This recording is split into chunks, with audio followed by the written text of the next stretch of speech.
What's up guys, this is Sean and welcome to another episode of the iherng podcast, and today we will answer a question from email. This is from Eric. Hi Sean, I am in a dilemma and I need some advice. I am in mid-40s and I now currently plan to get a new place to stay, as I now am in the progress of completing the sales for my current place, which is a condo in PJ. I am not local and I had been staying here for the past 10 years. I am single. I did not gain any capital gains from the sale. The difference just sufficed to cover the legal and tax fees. My dilemma is to determine where is my next home. My budget is 750,000 and hopefully below. My initial intention is to get landed. As such, I have been surveying suitable locations. I like to get landed as I plan for my future to build a family with my girlfriend and take into consideration that my parents may want to stay too. With the budget I have, I'm considering Puncak Alam, Coalfields and Elmina.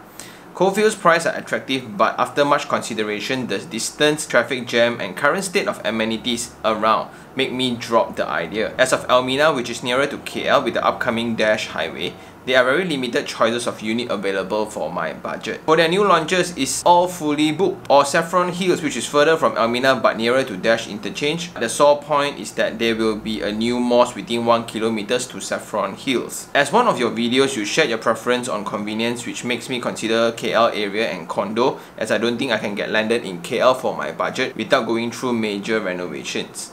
I have been observing the available condos, new and sub-sales, and a week ago I visited Artesa after watching your video. I really like the layout as it meets all my requirements to have adequate rooms and space. It is good compared to the others that I saw. I knew you raised the concern of FOMO, but eventually I made the booking. After I made the booking, then my dilemma started when I contemplate whether condo or landed, which both are the same price. I list out the pros and cons as per follow. For condos, the pros are good layout in KL. Layout meets my needs, amenities within short distance, smaller space to take care, lower renovation costs, no need to give out large sum at first. Cons, needs to wait 3 years, needs to pay maintenance, no land. Then for landed, the pros are no need to wait for 3 years, big space, can see the actual unit and location, room for renovations. But the cons is you need to give up large sum at first, may need big renovation costs, distance from KL subject to traffic jam. For the landed, I have a concern in particular in terms of money. For sub-sale landed, I need to fork out 120,000 for the 10% and lawyer and MOT. I may need to fork out another 100,000 for renovation. Just a guesstimate from my feedback of friends, I may need to fork out 220,000, which is going to be all the money I get from the current unit and EPF. I feel a bit painful to give out that large sum, whereas I don't need to fork out this sum of money for the condo, but I need to pay maintenance fees. I'm not sure whether am I thinking along the right direction, but what's worse is I need to make up my mind within 3 months time whether to take up the unit at Artesa. So is it better to wait for the landed, which is Elmina or Saffron, or get the new condo 3 years later? Appreciate if you can give some advice. Thanks in advance. First of all, thank you very much, Eric. And this is the problem that I think raised in Instagram before. The very first issue is everyone knows about the FOMO situation. And part of the 4 basic steps that I always share, step number 3 is to visit 20 different properties. This I think he has completed. I'm not too sure, right, Eric? But you still fall into the sales tactic, where it's very difficult to just walk out from the sales gallery without any bookings. And isn't it amazing, right? Whenever you visit a sales gallery, you feel guilty for not booking the property. Every sales office gives you that feeling one. And to me, it's mesmerizing. And why? Have you ever wondered during the time of booking, right? It's as if you have absolute clarity of your solution, which is to book the property, right? Whether is it money lah, whether is it this lah, whether whatever concern that you just raised, all are legit. But suddenly when you are about to book, booking the property becomes the absolute solution. Then when you walk out of it and you think about it, hey, maybe I should ask Sean, but can you answer me in 3 weeks time? Well, just so happened I picked your question, so I hope this made it in time now. So that's number 1. Number 2 is the budget of 750,000 for a landed, preferably within Klang Valley itself. So whatever Eric just mentioned, which is Puncak Alam, which is Coalfield, which is Elmina, those are the brand new townships that is still considered within proximity to KL because of the brand new highways. And they also bring up a harsh reality, which I also went through. 750,000 couldn't get you any decent double-story terrace house anymore. right? Yes, there are still a lot of sub-sales within 750,000. I would add a little bit, like maybe 800, 900,000. You can still find in USJ, terrace, shot alarm, and etc. And that's about it. But they are in sub-sale, they are slightly older. So you need to live with the old infrastructure. And when you mention that if you were to buy a landed property, 100,000, you want to do a renovation, right? Actually today, 100,000 is almost nothing. So that's also point number 3. When you get a landed house versus you get an apartment, right, brand new, sometimes when we do make over a lot for apartments, we take for granted that the condition is new. It means that it's a brand new canvas where we will not have electrical problems, piping issues, structural issues, and etc. So those are covered. We only dress up the unit. Means I give you a nice cake, you just add on to make it beautiful, and da-da! But for an old landed house, there will be a lot of things that we will only discover when we tear it down. For example, roofing issues. Once you tear out the roof, then you will have piping issues. Then suddenly when you do halfway, you will have the tanki issue. Then when you fix the tanki, then you got electrical issue. Then when the structural issue, why not just do this a little bit more? That's why 100,000, right, is merely structural. And this is based on my experience after renovating 2 semi-Ds, right? And what's worse is the renovation cost today compared to a year ago is easily 50 to 60% higher.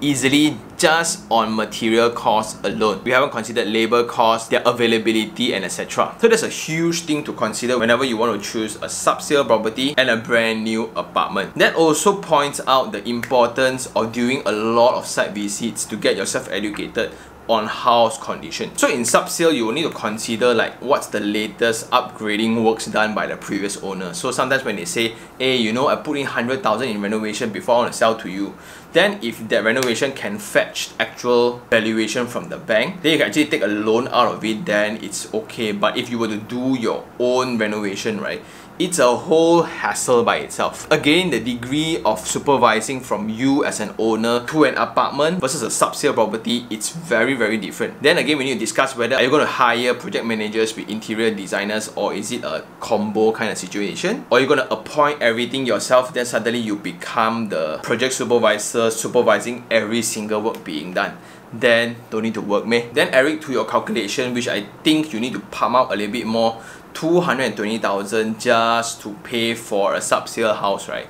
I think easily it's going to be 400,000. Let's say if you want to buy a 750,000, the rough guesstimate is 18%.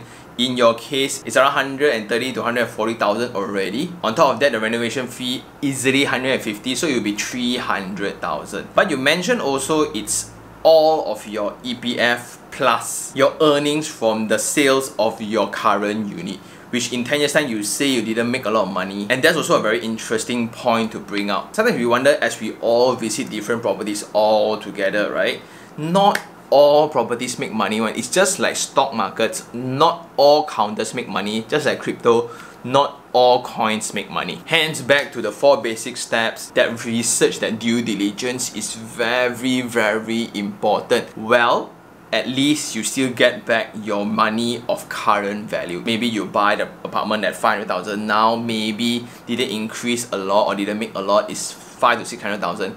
At least you still break even after minusing all the things, but it covered your living expenses. Because if you didn't buy this property, you would rent from somebody else as well, so it's also part expenses. So now at least you're in a break-even situation, and that is also something to consider for your next move. Actually, it's very common that we say capital appreciation is always higher for landed properties in comparison to apartments, right? But come to think about it, really? Because personally, this may not be a very popular opinion. In the future, I do not see a lot of demand for individual title housing areas. If just so happen like the modern arrangement of townships, right, is designed where they can perfectly put in a security post at the entrance, so it's a one-way in, one-way out with fencing, then it's fine. But anything around 15 to 20 years ago, right, the general problem for old landed townships, such as Petaling Jaya, such as Shah Alam, such as USJ in Subang, right, the roads among the housing area became the main road for circulation. And if that's the criteria, right,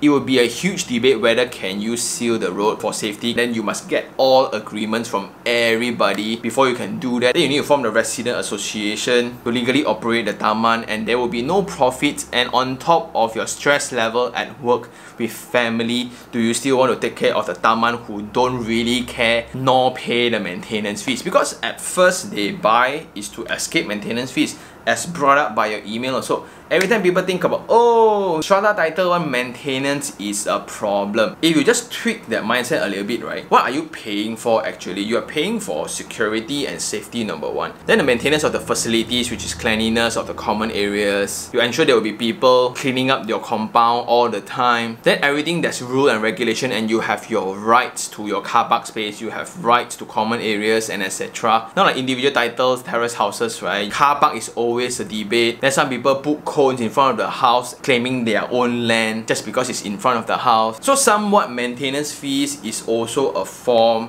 of control of your environment. Because for individual title houses, again, you don't really have control over what your neighbor do actually. What if you pay 750,000, put in 2 to 300,000, renovate your house nicely, but your neighbor has a very weird taste, whether the house looks like a temple or it merely looks like a box? If it's very nice, then I don't have a problem actually. So there are also examples where it's done really nice. But also the debate then will be the party wall design, the wall that is shared between 2 neighbors. Whose design shall it follow then? Anyway, coming back to your situations, I like that you list out the pros and cons for landed, the pros and cons for the apartments, and which one makes more sense, right? To me, you are only 40 and I don't think you should silang all into a property just yet. Maybe it's a long-term girlfriend already, I'm not too sure on the relationship status. But if you were to really get married and you have kids, right, the apartment can cater to that need as well. And if you really think about the need of your parents living with you, the apartment would actually kind of suit them better. Because it's one single floor, you just take lift up and down, and the facilities will be a very safe space either for your future kid or your in-laws or your parents to actually come and hang out. You don't have to worry about landed, then your car issue lah, you don't know, got burglary lah, security issue all the time. And also because there will be more expenses coming along. Your wedding, well, that's a debate by itself whether you want to spend a lot of money or not, right? Then your kids, then their education fund, then emergency fund for parents in case of any medical emergencies. And in this current economic climate, I still think that it's advised to have some money reserved in your savings account, maybe for your business needs or just in case your company wants to downsize or change direction or go online, so we cut down on the headcounts and etc, right? So now your question is, Eric, to go all in for a property that is going to cater for future needs, or to settle for something that you will receive in 3 years time but still have a lot of reserve in the bank. Then the main question I would then ask you, Mr. Eric, is, are you confident in making all those money back quickly? Because you will be putting yourself in a rather stressful situation where suddenly you dump all in, including your safety net, which is your EPF account too, all in. Not only money, you need time to supervise the valuation, and if there's any single hiccups along the way, right, it will be a big problem, because now where else can you get cash? And many may think that 40, ayah, enough already lah, how else you want to work, right? The banks allow us to take loan up to 70. It means that we will have earning abilities up to 70, and that's only by formal definition. For me, I'm going to work until I die. Just because I'm fortunate enough to find what I love, again, that's a separate discussion altogether. But then if you were to get that apartment, you put very little down payment, renovation fees is not going to cost a lot because everything is fixed. And in that location, it's so convenient. The mall is there, LRT is there, Pasar Malam is also there. And if you were to upgrade from there, which is like 5 years later after you get the keys and you move in, that property can generate rental to sustain itself. Then you use the rental as your income and then upgrade into a landed later. That would be my game plan. Unless you're very comfortable with stress, you get motivated by putting yourself in very volatile situations, then I'm absolutely fine. Some people also think about which is the end game, which is for the apartment you get to rent out 5 years later after you move in, which is by then you are only 48. Then for the landed properties, you put in 300,000 and everything. What if there's a new manager above you? What if there's a new competitor for your business? What if someone just started a YouTube channel and that is taking over your cut of the pie of the industry? There are just too many what ifs, and are you confident in yourself to sustain that? Because based on all the things that I just mentioned about individual title houses, right, I personally do think that strata living is the future. No matter how much people complain about maintenance fees, right, I do not hope this onto anyone at all. But if you have friends or family members that have been robbed, where their houses are broken in before, right, once you think about that experience and you look at your loved ones, right, that's the last thing that you hope onto them. And why do you still invest? Like, you can put in security alarms now whatsoever lah. There's never a home that is too safe. So that's purely a personal opinion. Well, of course, there are still examples where individual titled housing areas, they are gated really well. The communities are very close-knit. Those properties will be very expensive lah. And that will be my suggestion, which is to go for the brand new apartment because you are not old yet. A lot of people thought 40 settle. No, I do think that at 40 we barely start, and I think that's all for now. Thank you very much for the email, Eric. And just a summary, we have gone through a few things. Number one is the reality of landed properties within Klang Valley is not cheap anymore. Anything below $1 million is very difficult to find. Even if you can find plus the renovation fee, cannot afford anymore. Then the second thing would be the difference between a sub-sale landed property versus an apartment within a city. We talk about convenience, we talk about living lifestyle, renovation fees, and the trend of particular landed properties that are going to be obsolete because of the pure lack of security controls. Of course, here doesn't mean that the price will go like that lah. It's just not going to go as high only. There will always be demand because ultimately it's the nasi lemak property of Malaysia, right? Then lastly is whether to silang everything for a property when you are still developing in your life. When you still have a lot of levels to go through. You have marriage, you have kids, you have parents growing old, career, investment, how to keep up with the changing trends. So many things. Are you sure you want to go all in without knowing what's the exact return?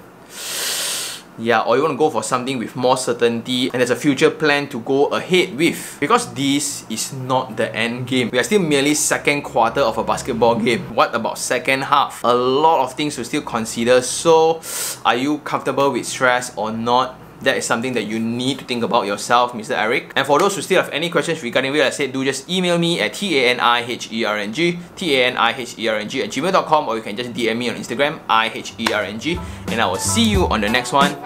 Ciao.